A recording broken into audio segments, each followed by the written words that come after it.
안녕하세요. 저는 권선징악의 모습을 제대로 보게 됐던 30대 여성입니다. 요즘 세상은 흔히 나쁜 사람들이 더 잘 사는 세상이라고 하죠. 그렇지만 아직도 권선징악이라는 말이 제대로 통하는 순간이 있다는 걸 이번 사건을 통해 온몸으로 깨달았습니다. 저희 엄만 평생 시댁에서 딸만 셋을 낳았다는 이유로 존중받지 못하고 사셨는데요. 그런 엄마가 암에 걸린 그 순간에도 아빠 할머니는 엄마의 고통을 외면하셨습니다. 병원에서 의사 선생님의 말을 들었던 그 순간 저희 딸들에겐 평생 지워지지 않을 못이 생겼는데요. 그리고 그 순간부터 저희 세자매는 처절한 복수를 다짐했습니다. 저에게 어떤 일이 있었는지 시원하게 한번 여러분들께 이야기해 보도록 할게요. 저희 아빠는 집안에서 3대 독자였습니다. 친간 형편이 꽤나 넉넉한 집안이었고요. 부모를 일찍 여의고 형제자매도 없었던 엄마를 처음부터 할머니 못마땅해 하셨지만 아빠의 고집으로 결혼을 허락하셨다고 들었어요. 대신 조건이 합가해서 같이 사는 조건이었답니다. 그래서 엄만 결혼하고서 시댁살이를 하게 되었어요. 할머니는 대를 손자에 대한 집착이 정말 대단하셨답니다. 엄마에게 아들 하나만 낳아주면 된다고 할 정도였으니까요.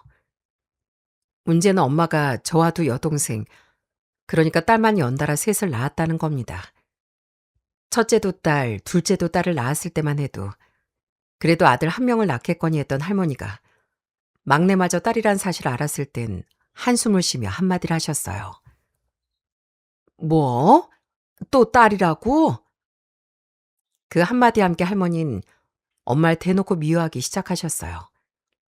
제가 어느 정도 잘하고 말길 알아듣기 시작하면서부터 항상 할머니가 했던 말이 있습니다. 할머니는 늘 엄마 뒤통수 대고 아무렇지 않은 척 얘기를 하셨어요.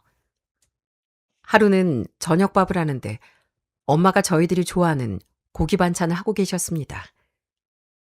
그런데 할머니가 그 메뉴를 보더니 혀를 끌끌 차며 얘기를 하셨어요. 고기 반찬 먹여 뭐 할 거야? 아, 이딴 거나 반찬을 내오고 돈이나 축 내고 앉아있네. 어머님, 애들 이제 자라는 시기라 잘 먹어야 돼요. 너 지금 나한테 뭐라 그러는 거니? 자식 농사도 제대로 못 짓는 며느리가 무슨 할 말이 있다고? 할머니는 이렇게 같이 모일 때마다 엄마가 한마디라면 항상 깎아내리며 뭐라고 하셨습니다. 당연히 그 곱지 않은 시선은 저희 세자매에게도 해당되는 거였고요.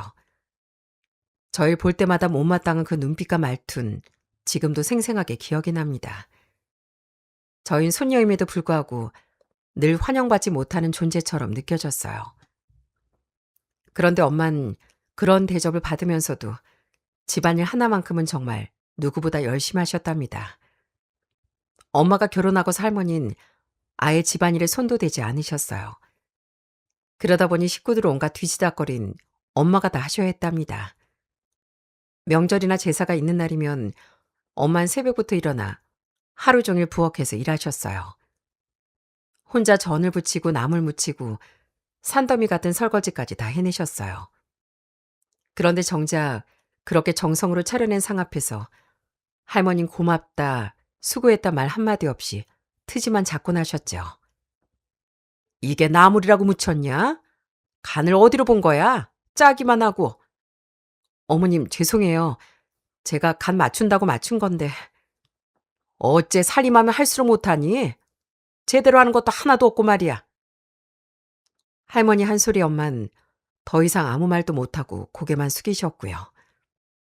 전 그런 엄마를 보며 어린 마음에도 참 억울하겠다고 생각을 했었네요. 자라면서 저희 세자매가 엄마를 많이 도와드리긴 했지만 엄마의 시집살이는 덜어지지 않았답니다. 그런데 문제는 할머니뿐만이 아니었어요. 아빠는 저희가 어릴 땐 그래도 엄마를 아껴주고 사랑하셨지만 점점 저희가 자라며 바뀌기 시작하셨거든요. 특히나 제가 중학교 올라가면서부터 사업을 하며 돈을 크게 만지기 시작하면서부턴 아빠는 밖으로 돌기만 했습니다. 가끔씩 전 부모님이 저희 세자매가 잠들었을 때 다투는 목소리를 들었거든요. 당신, 이거 뭐야? 여자 립스틱 자국이잖아. 이거 뭐냐고. 아이, 정말. 남자가 사업하다 보면 이런 것도 갈 수 있는 거지 뭘 그래. 거래처 사람들이랑 술 한잔한 것뿐이야. 사업하는 남편 돈 놓고선 뭘 그렇게 예민해? 아빤 그렇게 늘 뻔뻔하게 발뺌을 하곤 했습니다. 이런 환경 속에서 저희 세 자매는 늘 엄마 곁에 붙어 서로를 도우며 바르게 자랐어요.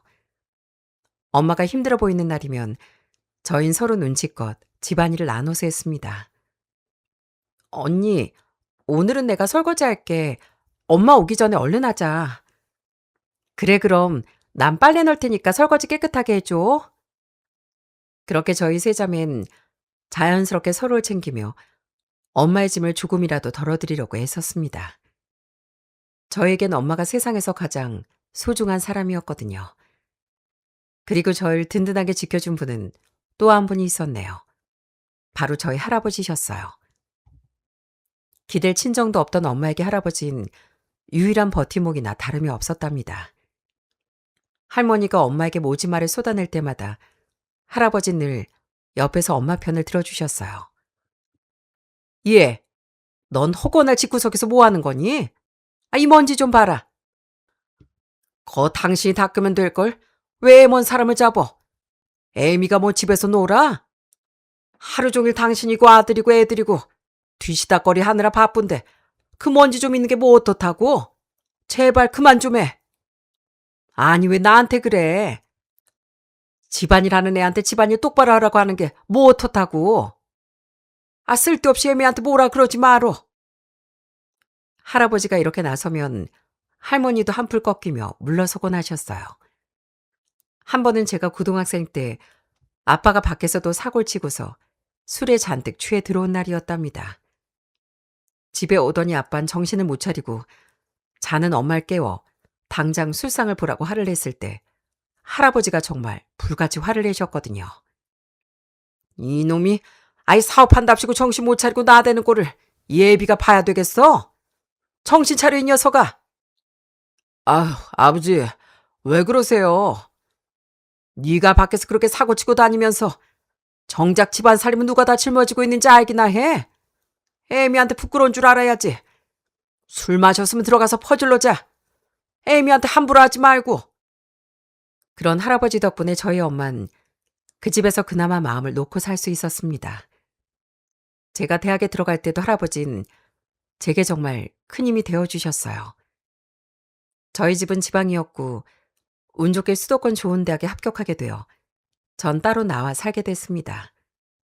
그런데 등록금을 내야 했는데 할머니가 대뜸 그러시더라고요. 여자가 대학 나와서 뭐 할 거야? 시집가면 그만인걸. 집안돈 끌어다 쓸 생각하지 말고 대학 가고 싶거들랑 네가 나가서 등록금 벌어서 내. 애비가 밖에서 힘들게 번 돈으로 네 대학 보내달라고 하지 말고 그냥 집에서 가까운 곳 가든지. 할머니, 대학은 보내준다고 하셨잖아요. 그지. 보내준다고 했지. 그거야 여기 집에서 왔다 갔다 하면서 다닐 수 있는 저기 저 전문대 말했던 거고. 네가 가고 싶은 대학은 집도 구해줘야 되고 등록금도 비싼데 거긴 안 돼. 할머니 말에 아빠도 동조하며 고개를 끄덕였고 중간에서 엄마만 안절부절 못하셨어요. 그런데 그때 나서주신 게 바로 할아버지셨습니다. 그건 또 무슨 말이야? 소녀가 대학 가는데 당연히 해줘야지. 은영아, 걱정 말거라. 이 할애비가 해줄 테니 넌 걱정하지 말고 학교 가. 그렇게 전 할아버지 도움을 받고 대학 진학을 할 수 있었답니다. 대학 진학 후 전 조금 숨통이 트였어요. 답답했던 본가를 떠나니 삶이 정말 행복하고 좋았습니다. 이 행복을 엄마도 같이 느꼈으면 좋겠다는 생각이 들더라고요. 그래서 언젠간 내가 대학을 졸업하고 취직하면 꼭 엄마를 모시고 와야 되겠다고 생각했네요. 그러던 어느 날 정말 청천벽력 같은 소식이 저희 가족을 덮쳤습니다. 바로 할아버지께서 심장마비로 갑작스럽게 돌아가시게 된 거였어요. 그때가 제가 대학교 2학년 때였네요. 장례식장에서 저희 세자매 엄만 목나 울었습니다. 할아버진 저에게 유일한 방패막이었는데 너무 슬프고 괴롭더라고요. 역시나 할아버지가 돌아가고 나서 집안 분위긴 정말 급격하게 나빠졌어요. 엄만 더 이상 시댁 안에서 의지할 곳이 하나도 없어졌거든요. 할머니는 할아버지가 안 계시니 더욱 대놓고 엄마를 무시하기 시작했고, 아빠 역시 눈치 볼 사람이 없어졌다는 듯 더욱 제멋대로 굴었거든요. 그런 모습들을 보며 전 얼른 대학을 졸업해야 되겠다고 마음을 먹었어요. 이후 동생들도 차례로 본가를 떠나 각자 대학에 진학을 하게 됐습니다. 그렇게 저희 세 자매가 하나둘 집을 떠나며 본가인 엄마 혼자만 덩그러니 남게 되었어요.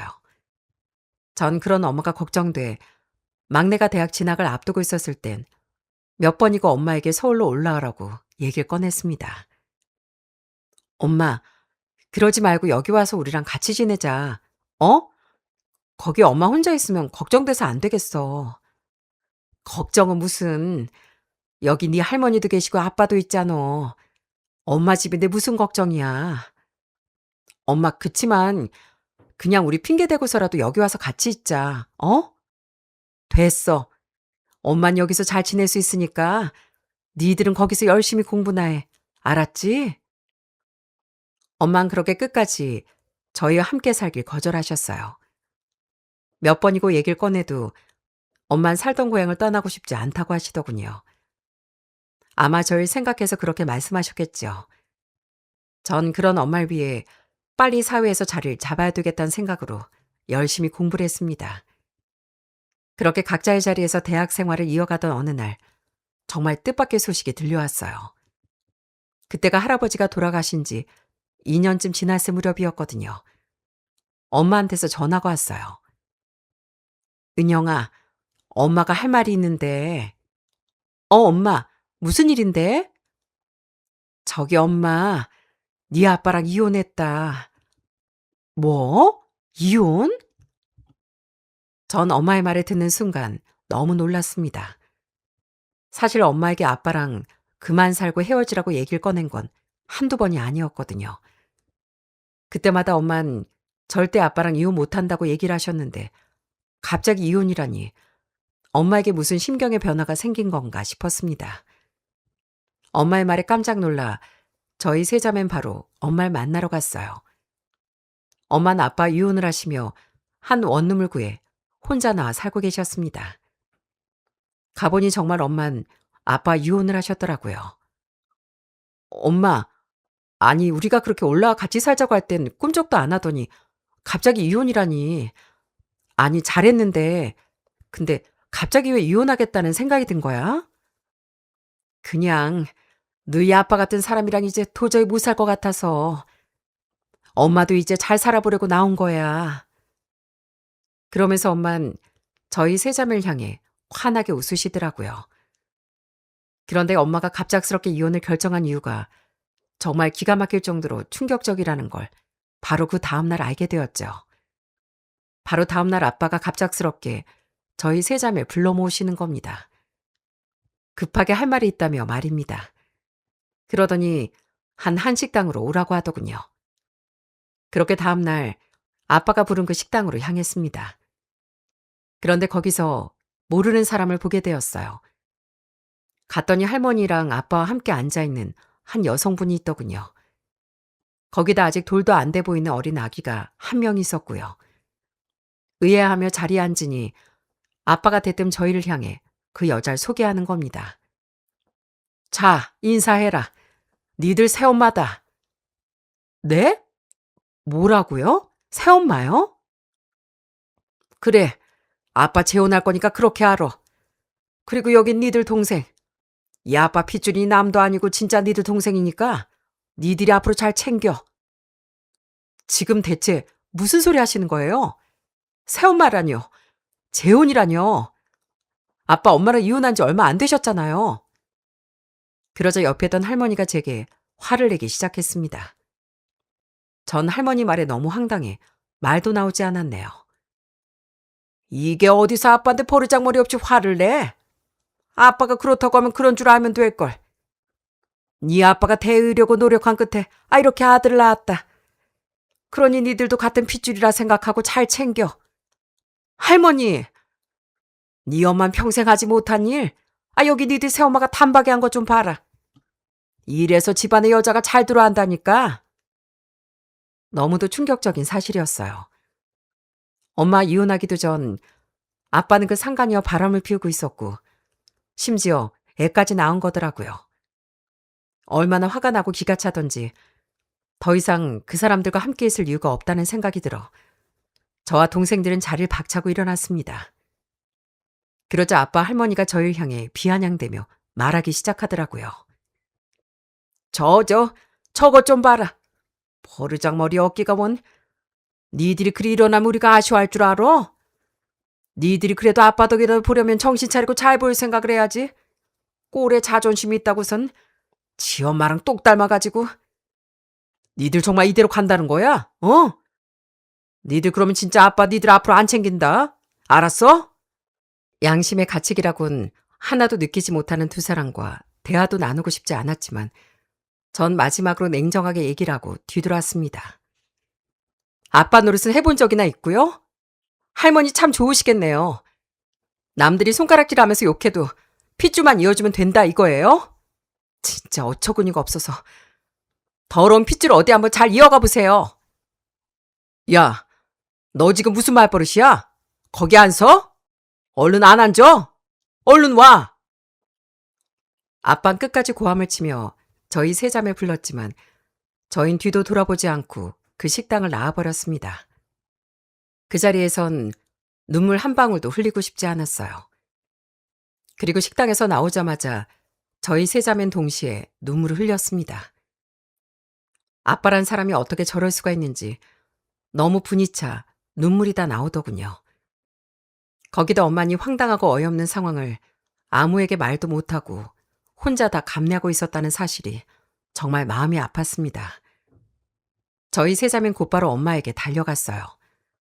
저희가 눈물 범벅이 된 채 엄마 집에 도착을 하자 엄만 저희가 모든 사실을 알았다는 걸 짐작하신 것처럼 보였습니다.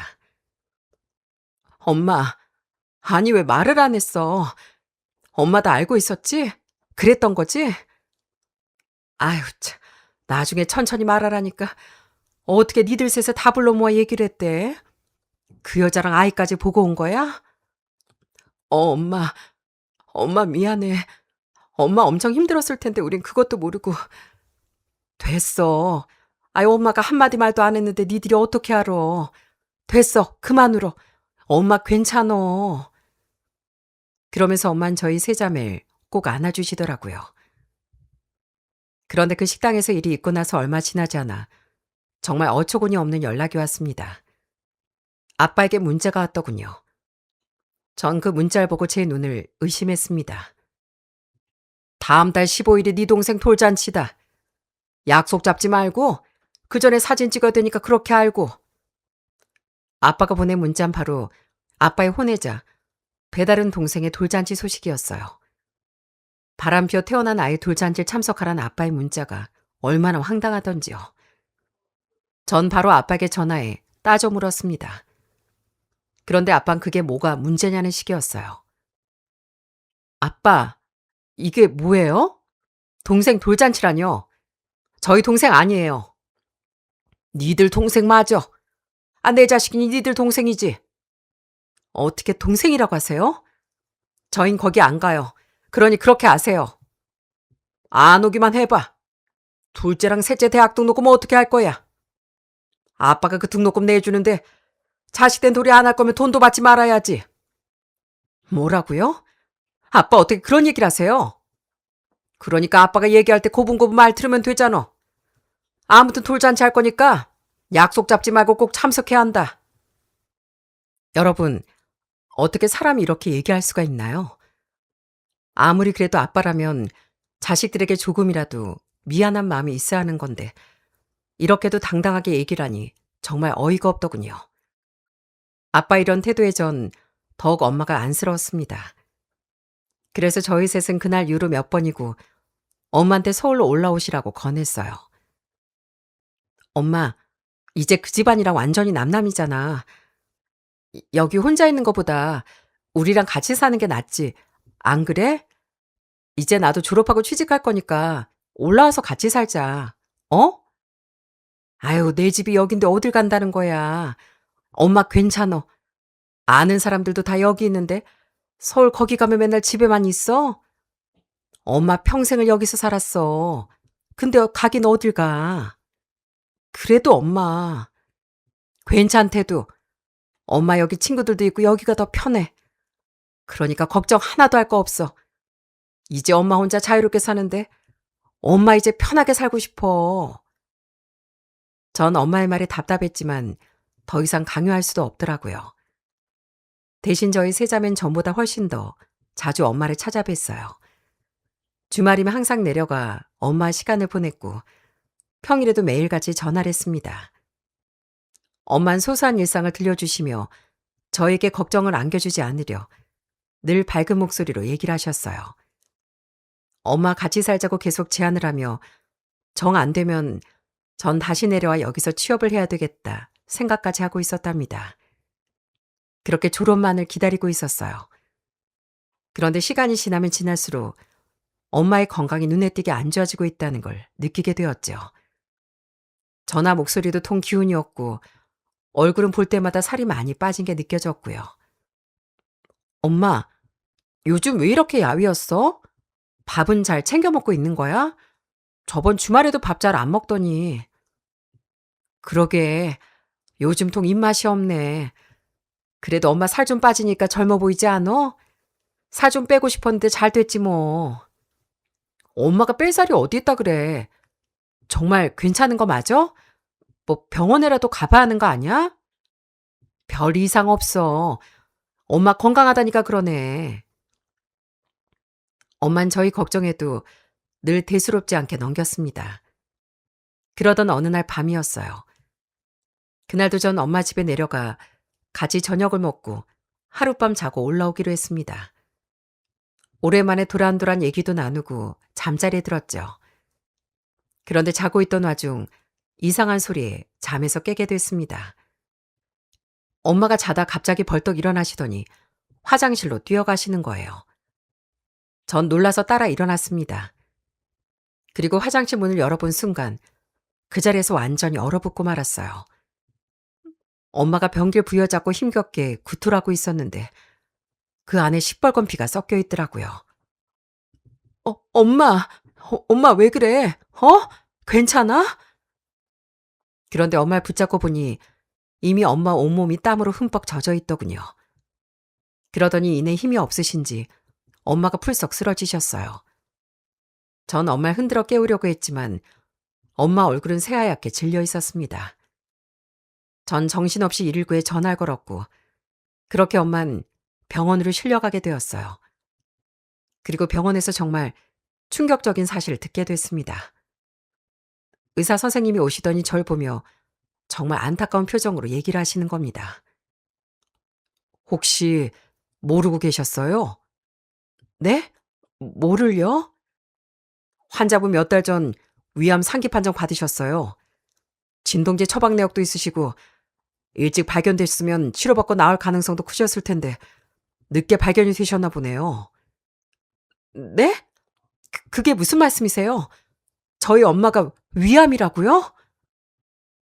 전 그 말을 듣는 순간 정말 다리에 힘이 풀려 그 자리에 주저앉을 뻔했습니다. 엄만 위암 판정을 받으시고서 저희에게 그걸 꽁꽁 숨겨두고 계신 거였어요. 엄마 몸이 버티지 못해 한동안 입원을 해야 했고 그렇게 입원 수속을 마치고 병실에 자리를 잡게 됐습니다. 전 도저히 참을 수 없어 엄마에게 따지듯 물었어요. 엄마, 이게 무슨 말이야? 암이라니. 아니, 어떻게 이렇게 될 때까지 아무 말도 안 했어. 내가 얼마나 놀랐는지 알아? 암이라니. 거기다 치료까지 안 받다니. 은영아, 미안하다. 엄마가 실은 늦게 발견했어. 3기라 수술 받아도 생존 확률이 큰 것도 아니고. 아무리 그래도 그렇지. 일단 해볼 건 다 해봐야 되잖아. 뭐하러. 엄마가 좀 참아보려고 했는데 이번에 몸이 많이 힘드네. 그러면서 힘겹게 미소를 짓는 엄마를 보는데 정말 눈물이 나올 것 같더라고요. 그리고 제 자신에게 너무 화가 났습니다. 어떻게 엄마가 아픈 걸 모를 수가 있는지 죄책감이 들더라고요. 엄마, 아무리 그래도 우리한테 얘기는 해야지. 우리가 나중에 하면 어떻게 하려고 그랬어? 설마 엄마 아빠한테도 얘기 안 했던 거야? 아빤 이거 알아? 엄마 아픈 거? 네 아빠 몰라. 아빠한테 말 안 하고 이혼한 거야. 혹시라도 엄마 보험금 네 아빠가 탐낼까 봐서 그래서 얘기 안 했어. 엄마한테 있는 재산 네 아빠한테 한 푼이라도 가봐. 그럼 엄마 더 못 살아. 그 꼴은 죽어도 못 보겠더라. 그래서 미리 정리한 거야. 그러면서 엄만 그동안의 이야기를 모두 들려주셨어요. 엄마가 왜 이혼을 안 하고 버티셨는지, 그리고 갑작스럽게 이혼을 결정한 이유도 말이죠. 사실 아빠가 그 여자 만나고 있는 거 엄마 오래전부터 알고 있었어. 그 여자가 임신하고 아들이라는 걸 알게 되자마자 네 아빠랑 할머니가 엄마한테 이혼하라고 하더라. 뭐? 아니 그럼 엄마 그 여자 존재를 알고서 이혼하겠다고 한 게 아니고 그전부터 알았다고? 그래. 근데 니들한테 어떻게 그 얘기를 꺼내겠니? 아빠가 바람나서 배다른 애까지 생겼다는데 너무 창피하고 니들도 그거 알면 얼마나 충격이겠어. 그래서 엄마가 어떻게든 막아보려겠는데 내가 암에 걸렸다지 뭐니. 나중에 내가 죽으면 사망보험금만큼 니들한테만 주고 싶어서 그래서 엄마가 이혼 결심한 거야. 엄마가 왜 그런 걸 혼자 다 짊어지고 있어. 우리한테 말했으면 우리가 당연히 나서지. 그게 싫었어. 우리 딸들 부모 잘못 만나서 평생 눈칫밥 먹으며 살았는데 우리 딸들 힘들게 하고 싶지 않아 그랬어. 미안하다 은영아. 평생 딸들에게 미안함을 갖고 살았던 엄만 그렇게 끝까지 혼자 모든 걸 짊어지고 싶어 하셨던 거였죠. 전 그런 엄마를 붙잡고 목 놓아 울었습니다. 엄마의 그 깊은 사랑이 가늠도 되지 않았습니다. 그날 이후 저희 세자매는 정말 온 정성을 다해 엄마를 간병했어요. 돌아가면서 병원에 상주하다시피 했습니다. 엄만 저희가 고생할까봐 한사코 오지 말라고 말리셨어요. 엄마, 나왔어. 오늘은 좀 어때? 아유, 뭐야. 어제도 왔잖아. 왜 이렇게 요즘 자주 와? 엄마 괜히 피곤하게. 엄마 보고 싶어서 왔지. 밥은 좀 먹었어? 약 먹으려면 밥도 잘 먹어야 돼. 그렇게 계속 엄마를 찾아가며 엄마가 치료를 받으시도록 설득했습니다. 그렇지만 엄만 치료를 받고 싶어 하지 않으셨어요. 바로 병원비 때문이었답니다. 엄마가 보험을 잘 들어놓지 않으셨던 상황이었거든요. 그러다 보니 병원비 부담이 클 수밖에 없었죠. 특히나 당시 저희는 다 학생이었기에 대출을 받으려고 해도 원하는 금액을 받긴 어려웠어요. 그렇다고 해서 엄마 치료를 포기하고 싶지 않았습니다. 어떻게든 할 수 있는 방도 모두 찾아 엄마를 치료해 살리고 싶었거든요. 그러던 어느 날 엄마의 방을 정리하다 서랍 하나에서 엄마의 물건을 발견하게 됐습니다. 그리고 그 안을 보고선 눈물이 나올 수밖에 없었죠. 엄만 그동안 딸들에게 들키지 않으려 서랍장 하나 안쪽에 처방받은 약들을 숨겨두고 드시고 계셨더군요. 혹시나 딸들이 자신이 아픈 걸 알게 될까봐 몰래 그렇게 숨겨둔 거였습니다. 그리고 그 안엔 일기장 하나도 있더라고요. 전 조심스럽게 엄마 일기장 페이지를 넘겨봤습니다. 거기엔 엄마가 홀로 감당해왔던 마음이 고스란히 적혀 있었어요. 9월 3일, 오늘 병원에서 검사 결과 들었다. 암이라니, 우리 딸들에게 이 사실을 언제 말해야 할지 모르겠다. 들으면 분명 충격받을 텐데, 그래도 조금만 더 버텨보려고 한다. 9월 15일, 은영이가 취업 준비 얘기를 했다. 목소리가 밝아서 참 다행이었다. 우리 큰딸 취업할 때까진 버텨야 하는데, 조금만 더 숨기고 싶다. 10월 2일, 오늘따라 몸이 유독 힘들다. 그래도 우리 딸들 생각하면 힘이 난다. 이 아이들에게 짐이 되고 싶지 않아. 그런데 그게 마음처럼 쉽지가 않다. 전 마지막 문장을 읽으며 참았던 눈물을 쏟아내며 일기장을 끌어안았습니다. 엄마가 그동안 얼마나 외롭고 힘든 마음으로 버텨오셨을지 온전히 느낄 수가 있었거든요. 그 힘든 마음을 이젠 저희가 함께 짊어지고 싶었어요. 그런데 엄마는 끝까지 치료를 거부하시더군요. 엄마 치료받아야지 왜 그래? 어? 지금이라도 치료 시작하자. 치료 받다 보면 몸이 더 좋아질 수도 있는 거고 이대로 포기하고 싶지 않아. 벌써 많이 진행됐대. 수술하기도 힘들고 엄마 그냥 이렇게 편하게 지내다 가고 싶어. 엄마, 그게 무슨 소리야. 해볼 거 다 해봐야지. 우린 절대 엄마 포기 안 해.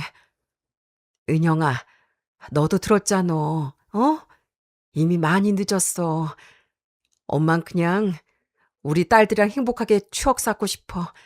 쓸데없이 돈 쓰고 싶지도 않고. 전 그 말에 정말 억장이 무너졌습니다. 저와 동생들은 어떻게든 엄마를 설득하고 싶었어요. 그러다 더 이상 이대로는 안 되겠다는 생각이 들었죠. 혹시나 엄마가 돈 때문에 걱정이신 것 같아 마지막 방법을 쓰기로 결심했어요. 바로 아빠를 찾아가는 거였습니다. 아빠가 당시 사업이 잘 되고 있었으니 엄마 치료비를 좀 도와달라고 하면 주시지 않을까 싶었거든요. 아빠에게 돈을 받아 치료비 부담이 덜어지면 엄마도 마음을 돌리지 않을까 하는 생각이 들었답니다. 그렇게 전 동생들과 상의한 끝에 마지막이란 심정으로 아빠를 찾아가게 되었어요. 저희가 집에 가자 아빠 할머니는 다 같이 웬일이냔 표정으로 저를 바라봤습니다. 저흰 자존심은 다 내려놓고 부탁을 드렸어요. 아빠, 할머니, 엄마가 위암이시래요. 치료비 걱정하는지 저희한테 치료를 안 받겠다고 하세요. 그러니까 치료비 좀 보태주시면 안 될까요? 엄마 치료만 받게 해주세요. 아빠가 도와주면 그 돈으로 저희가 어떻게든 엄마 치료받게 해볼게요. 네? 맞아요, 아빠, 할머니. 부탁드려요. 부탁드려요, 제발. 저희 엄마 살려주세요. 그렇게 저희 셋은 고개를 숙이며 부탁했습니다. 저흰 당연히 엄마의 암 소식에 그래도 아빠 할머니가 깜짝 놀라실 거라 생각했거든요. 그런데 돌아온 대답은 정말 상상도 못할 만큼 냉정하더군요. 우리가 왜 줘야 하냐? 이제 남인데. 그러게. 우리 사이 엮인 거 하나 없어. 그러게 이혼하죠. 그렇게 얘기할 때 순순히 돈 받고 헤어졌으면 그걸로 치료까지 받았지. 미련하긴. 걔가 순순히 이혼하겠다고 한 게 보험금 때문이네. 아, 너한테 안 주려고. 그러네, 엄마. 내가 돈 지어주겠다고 할 땐 이혼만큼 절대 못한다고 버티더니만 결국 그 돈 때문에 이혼하겠다고 한 거네. 할머니 아빠는 그 와중에도 엄마를 비난했습니다. 그 말을 듣는데 정말 너무 화가 나더라고요. 그렇지만 화를 꾹 참고 전 얘기를 했어요. 그런 거 아니에요, 아빠. 엄마 가족을 지키려고 그러신 거예요. 엄마가 지금 치료비 걱정 때문에 치료 포기하려고 그러는 거라 한 번만 도와주세요. 어디서 지금 아빠한테 걔 치료비를 보태달라고 해. 네 엄마가 알아서 이혼하겠다고 나간 걸 왜 우리한테 책임지라고 해. 이혼했으면 끝이지. 이제 남이야. 네 아빠가 자선사과도 아니고 아픈 사람 치료비를 왜 대주니? 전 할머니의 말에 도저히 참을 수가 없었어요. 그래서 분노에 휩싸여 소리를 쳤습니다. 도대체 양심이라는 게 있는 사람들이에요? 아빠는 밖에서 혼외자까지 나온 사람이에요. 그런 아빠한테 조용히 이혼도장 찍어준 엄마인데 어떻게 그렇게 얘기를 하세요? 엄마가 얼마나 잘했는지 아시잖아요. 이게 어디서 할머니한테 큰 소리야, 버릇없이. 뭐 네 엄마 일은 안 됐지만 내가 도와줄 의무는 없다. 대신 니들이 새엄마 받아들이고 니들 동생으로 잘 받아들이겠다고 각서라도 쓰면 내가 조금은 보태줄 수 있지. 네? 뭐라고요? 네 엄마 치료비 받고 싶거든. 니들 다 여기 와서 네 새엄마한테 죄송했다고 정식으로 사과하고 네 동생 앞으로 잘 챙기겠다고 약속하고 받아가라고. 그러지 않는 이상 10원 한 푼도 못 준다.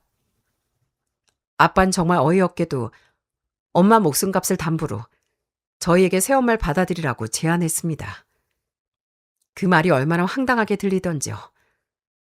엄마의 마음을 갈기갈기 찢어버리게 했던 그 여자아이를 저희가 받아들이라는 게 얼마나 잔혹한 말입니까? 그 말을 듣는 순간 이 집안에 대한 모든 정이 다 떨어지고 말았습니다. 그래도 수십 년을 며느리로서 아내로서 최선을 다했던 엄마에게 어떻게 끝까지 이럴 수가 있는지 도저히 이해가 되지 않았어요.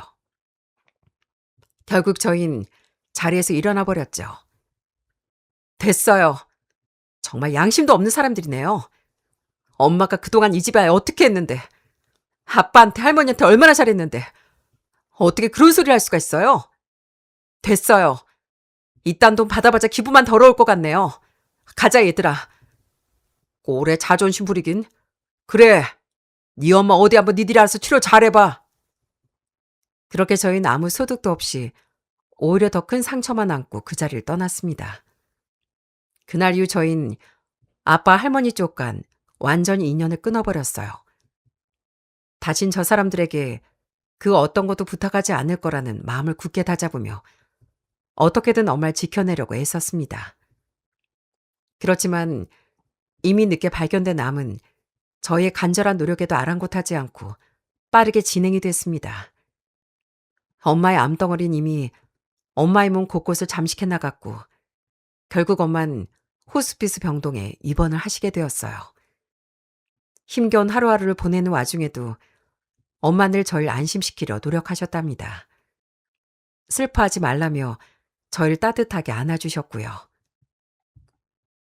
은영아, 지영아, 진영아, 엄마는 우리 세 딸들이 있어 너무 행복하고 좋았어. 그러니까 엄마 없다고 슬퍼하지 말고 셋이 행복하게 잘 지내야 돼. 알았지? 엄마, 그런 소리 하지 마. 우리 넷이서 이렇게 행복하게 잘 살아야지. 엄만 괜찮어. 엄마가 정말 우리 딸들한테 미안하다. 사랑받고 귀하게 자랐어야 하는 예쁜 딸들 마음 아프게 해서 정말 미안해. 끝까지 엄만 저희 딸들 걱정만 하시더라고요. 그런 엄마에게 저흰 애써 씩씩한 모습을 보여드리려 노력했죠. 그리고 저희가 엄마의 암을 알게 된 지 5살이 되던 어느 날 엄만 마지막 숨을 겨우 몰아내시고 저희 곁을 영영 떠나셨습니다. 마지막은 정말 많이 고통스러워하셨는데 비로소 떠나시고 나서야 얼굴에 평온이 찾아왔더라고요. 그 모습에 더더욱 눈물이 나왔습니다. 엄마, 엄마 안 돼. 가지 마. 가지 마. 엄마, 엄마 가지 마. 저흰 그렇게 떠나는 엄마의 손을 붙잡고 오열했습니다. 세상에서 저를 가장 사랑하는 사람이 유일한 저의 편이었던 소중한 사람을 떠나보내야만 했습니다. 역시나 엄마가 아픈 동안에도 걱정하는 연락 한 통 없던 아빠 할머니는 엄마의 부고 소식을 전했을 때도 연락 한 번 없더라고요. 20년도 넘는 결혼 생활을 어떻게 그렇게 단방에 지워버릴 수가 있는지 아빠에겐 큰 배신감이 느껴졌고 엄마가 너무나 안쓰럽더라고요. 그리고 평생을 딸들에게 죄책감을 느끼며 혼자 모든 걸 감당하고 떠난 엄마를 위해서라도 아빠는 다시 보지 않겠다고 다짐을 했어요. 그렇게 엄마를 떠나보내고서 저희 세 자매는 서로를 의지하며 하루하루를 버텨냈습니다. 시간은 무심하게 흘러 어느덧 5년이라는 세월이 흘렀어요. 그 사이 전 좋은 직장에 취직을 하게 되었고 동생들도 각자 대학을 졸업해 자리를 잡아갔습니다. 둘째 여동생은 중견기업에 입사를 했고 막내 여동생은 119 구급대원이 되었어요. 그렇게 서로가 서로의 길을 잘 닦아나가며 자리를 잡는 사이 아빠나 할머니는 연락 한 통이 없더라고요. 저희도 뭐 크게 신경 쓰지 않았고요. 그러던 어느 날 익숙한 번호로 전화가 걸려왔습니다. 바로 아빠였어요. 그동안 아무 연락도 없다가 갑자기 전화가 온다는 게 좀 이상하더군요. 그런데 나중에 들어보니 동생들한테도 아빠 할머니가 전화를 해왔다고 하더군요. 언니, 혹시 할머니한테 전화 왔었어? 나한테 몇 번 전화했더라고. 뭐 받진 않았지만. 그래? 안 그래도 아빠가 전화했더라. 근데 왜 전화한 거야? 몰라. 그냥 받지 마. 또 우리 속이나 뒤집어 놓겠지 뭐. 저와 동생들은 몇 번이고 걸려온 전화를 보며 대수롭지 않게 생각하고 무시했습니다. 지금껏 연락 한 번 없던 사람들이 갑자기 연락이 왔다는 건 분명 무슨 일이 있기 때문이라고 생각했거든요. 그리고 얼마 지나지 않아 갑작스럽게 연락이 오게 된 이유를 알게 됐습니다. 할머니가 계속 전화를 하셨더라고요. 처음엔 그냥 무시하려고 했는데 문자 한 통이 도착했더군요. 은영아, 전화 한 번만 받아다오. 이 할미가 할 말이 있어서 그런다. 도대체 왜 자꾸 전화를 하시는 걸까 하는 생각이 들었어요. 그래서 결국 다시 전화가 왔을 땐 할머니 전화를 받을 수밖에 없었죠. 그리고 그 전화는 저희 세자매를 깜짝 놀라게 만들었답니다. 할머니가 전해준 소식은 바로 아빠가 암에 걸렸다는 소식이었어요. 은영아, 네 아빠가 암에 걸렸어.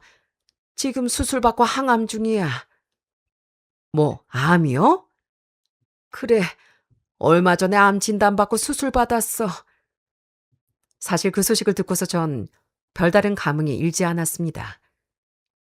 오히려 뭘 어쩌라는 건가 싶은 생각이 들더군요. 그런데요? 근데 왜 전화하셨어요? 그게 네 아빠가 지금 많이 힘들다. 니들이 좀 와주면 안 되겠니? 아빠가 너희들 많이 보고 싶어 한다. 저희가 왜요? 5년 동안 한 번 연락도 없으시다가 갑자기 왜 연락하신 거예요? 그 잘난 손주들 아빠 곁 지키라고 하세요. 저희는 없는 딸들이니까. 아니, 은영아, 그게 아니고, 그 손주 없어. 예? 아니, 손주가 왜 없어요? 도망갔어. 그렇게 알게 된 소식은 정말 씁쓸하기 짝이 없었답니다. 그 상간년 아빠가 한창 잘 나갈 때 아빠를 구슬려 이런저런 명목으로 돈을 빼돌렸다고 했어요.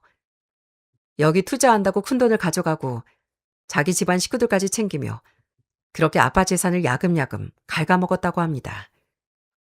설상가상 아빠 사업도 시간이 가며 어려워지게 됐고 할머니도 아빠의 사업을 살려보려고 모아둔 돈을 싹 다 지원해준 모양이었어요. 그런데도 사업은 나아지지 않았답니다. 그렇게 점점 재산이 바닥이 나고 있던 와중 아빠가 암 진단까지 받게 된 거였어요. 그런데 어이없는 건 그 상간녀 행보였습니다. 아빠가 암에 걸렸다는 걸 알게 되자 그 여자는 아이를 데리고 아빠를 버리고 떠나버렸다고 하더라고요. 그동안 뜯어낼 만큼 다 뜯어냈으니 더 이상 아빠 곁에 있을 이유가 없었던 겁니다. 그 소식을 전해 듣곤 정말 헛웃음이 절로 나오더라고요. 그러더니 할머니는 아빠를 가엾게 여기고 보러 와주면 안 되냐고 부탁을 하시더군요. 은영아, 한 번만 네 아빠 용서해주면 안 되겠니? 아빠가 지금 많이 후회하고 있다. 후회요? 왜 아프고 나니까 후회한대요? 저희는 아빠 없다고 생각하며 살고 있어요. 그러니까 할머니도 저희 없다고 생각하세요. 은영아, 왜 그래? 그래도 니들이 핏줄인데. 그놈의 핏줄. 그 핏줄 타령 때문에 평생 우리 엄마가 시달린 거 생각 안 나세요? 할머니나 핏줄 알아서 챙기시고 다신 저희한테 연락하지 마세요. 아빠가 돌아가시든 말든 신경 안 쓰이니까 연락하지 마시라고요. 아시겠어요? 저는 그렇게 할머니 전화를 끊어버렸습니다. 참 어이가 없더라고요. 엄마가 그렇게 힘들고 아플 땐 어처구니 없는 조건을 달며 외면하더니 본인들이 필요할 땐 핏줄 타령을 하고 있다니 그저 황당하고 어이가 없더라고요. 그러다 어느 저녁 퇴근하고 집에서 쉬고 있는데 한 통의 전화를 받게 되었습니다. 전화 건 사람은 바로 아빠였어요. 받을까 말까 고민을 하다 마지막으로 얘긴 해야 할 것 같아 전화를 받게 되었죠. 은영아, 아빠야. 네, 알아요. 무슨 일이세요? 은영아, 미안하다. 아빠가 요즘 정말 많이 힘들어. 우리 딸들한테 잘못했던 것만 생각나고 너무 후회가 되는구나. 아빠 보러 한 번만 와주면 안 되겠니? 왜요? 다 잃고 나니까 이제서 수발될 사람 필요하세요? 아니, 그게 아니고 우리 가족들 얼굴이 보고 싶어 그러지. 전 아빠의 그 말에 기가 차 헛웃음이 다 나오더군요. 우리 가족이라뇨? 그렇게 아무것도 아닌 것처럼 취급했던 아빠의 그 입에서 그런 말이 나올 줄은 몰랐답니다. 가족이라고요? 그렇게 중요한 가족을 버린 거 아빠 아니었나요? 그건 정말 미안하구나. 정말 미안하다. 이제야 미안하다고 하면 뭐가 달라지는데요? 우리가 힘들 때 손 놓아버린 거 아빠잖아요. 엄마가 그렇게 가족을 지키려고 노력할 때도 아빠가 언제 한번 그 노력 알아준 적 있어요? 한 번 엄마 노력 알아준 적도 없으면서 뭐 가족이요? 그 손으로 버린 가족을 왜 이제야 찾는데요? 은영아, 솔직히 아빠 전화인 거 알고 안 받으려고 했는데 마지막으로 얘기하려고 전화 받은 거예요. 저희한테 아빠란 사람은 없어요. 할머니한테도 얘기했지만 그쪽 집안이랑 이제 아무 상관도 없다고요. 이미 오래전에 마음속에서 지웠습니다. 연락도 받고 싶지 않으니까 더 이상 연락하지 마세요. 설상 돌아가셨다고 해도 갈 생각도 없으니까요. 그럼 이만 전화 끊겠습니다. 은영아, 은영아. 그렇게 전 냉정하게 전화를 끊어버렸어요. 그날을 마지막으로 그 후 할머니와 아빠 쪽에서 연락이 와도 받지 않았답니다. 지금은 그날 이후로 1년이란 시간이 조금 더 지났습니다. 아빠는 여전히 어딘가에서 투병 생활을 이어가고 계신다고 들었어요. 그렇지만 저희 세자매는 단 한 번도 아빠를 찾아가지 않았죠. 저희가 겪었던 그 처절한 고통에 비하면 지금 아빠가 겪고 있는 그 외로움과 고통은 정말 10분의 1도 안 된다고 생각하거든요. 할머니에게 엄마가 시집살이를 당하며 저희 역시 외면받을 때 아빠는 애써 모른 척하며 방조했고 밖으로 놔두며 온갖 사고를 치고 저희에게 상처를 줬던 그 벌을 받고 있는 거라 생각합니다. 할머니 역시 아무 잘못도 없던 엄마를 그렇게 힘들게 한 죄, 그리고 저에게 상처 준 그 죄, 그 죄값을 받고 있다고 생각하고요. 전 올해 정말 좋은 사람을 만나 결혼했어요. 심성이 착하고 따뜻한 사람이라 행복한 가정을 잘 꾸려나갈 수 있을 거라 생각합니다. 그리고 제가 결혼을 하면서 저희 세자매와 남편과 함께 엄마의 낙골당을 찾았어요. 매번 엄마를 보러 자주 가지만 항상 갈 때마다 눈물이 나오는 건 어쩔 수 없는 것 같습니다. 엄마, 나 잘 살게. 하늘에서 큰딸 행복하게 잘 사는 거 지켜봐줘. 장모님, 걱정하지 마세요. 제가 은영이 꼭 행복하게 해주겠습니다. 든든한 남편과 누구보다 제 편이 되어주는 두 동생들과 함께 전 앞으로도 행복하게 잘 살아가 보려고요. 제 여동생들도 각자 좋은 사람을 만나 하나둘 자리를 잡아가고 있습니다. 둘째는 요즘 진작에 만나는 사람이 생겼다고 하고 막내도 구급대원으로 정말 열심히 씩씩하게 자기 몫을 다 해내며 살아가고 있어요. 저희 셋은 여전히 일주일에 한 번씩 꼭 만나 밥도 먹고 서로의 안부를 살피고 있답니다. 엄마가 남기고 가신 그 빈자리를 저희는 그렇게 서로를 의지하며 조금씩 채워나가고 있어요. 할머니와 아빠가 그 후로 어떻게 지내고 계신지 전 자세히 알지 못합니다. 다만 건너 들려오는 소식으론 그리 넉넉하지 못한 형편에 병마와 함께 외로운 나날을 보내고 계신다고 들었어요. 사실 제 사연을 들으시는 분들 중에선 그래도 가족인데 너무하지 않나 생각하는 분도 계실지 모르겠지만 솔직히 여기 사연에 올라간 일들은 정말 저희가 겪은 일의 10분의 1도 되지 않는 일입니다. 그동안의 세월 속에서 쌓인 상처들은 지금도 꺼내기 무서울 정도니까요. 그 상처의 대가를 받고 있는 거라 생각할 뿐입니다. 부디 할머니와 아빠가 주변 사람들에게 함부로 대한 그 대가를 받으며 반성하시길 바랍니다. 가끔씩 나쁜 사람들이 오히려 더 떵떵거리며 잘 사는 모습을 볼 때마다 착하게 살면 안 되는 걸까 하는 생각이 들 때도 있었네요.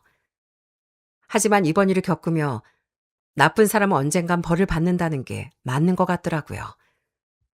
당장 눈앞에서 몰라도 시간이 지나고 나면 결국 진심을 다한 사람 곁엔 사람이 남고 남을 함부로 대한 사람 곁엔 아무도 남지 않는 것 같더군요. 인생은 뿌린 대로 거두게 되어 있다는 걸 이제는 확신합니다. 그러니 여러분들도 부디 지금 곁에는 소중한 사람의 헌신을 당연하게 여기지 마시고 늦기 전에 그 마음을 알아주고 표현하며 살아가시길 바랍니다. 그럼 지금까지 제 이야기를 들어주셔서 정말 감사드립니다. 저희 세자매도 앞으로 씩씩하게 남은 인생 열심히 살아가 보려고요. 여러분도 항상 건강하시고 행복하세요.